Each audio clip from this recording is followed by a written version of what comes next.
Welcome to Blizzard Fire. We hope this video helps fire up your solution.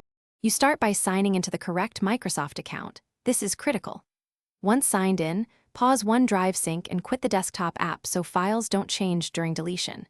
You should also make a quick local backup of anything you might need later. It's faster than recovering from recycle bins. Make sure you have permission to delete the files or the user's consent. Once done, open OneDrive in your browser or the app and navigate to the folder you intend to remove. You now select the files and folders to remove.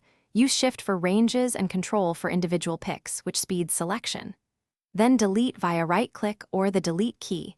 If items are shared, stop sharing first so you don't break someone else's access unexpectedly. If items belong to a synced SharePoint library, remove them there too, since OneDrive mirrors those changes. Make sure to check the OneDrive recycle bin. Deleting only moves files there. To finish, empty the OneDrive web recycle bin and then clear your local recycle bin so space is reclaimed. If you're removing the account from a device, sign out and uninstall the OneDrive client to stop future syncs. Make sure to verify storage quotas and that deletion's propagated across devices.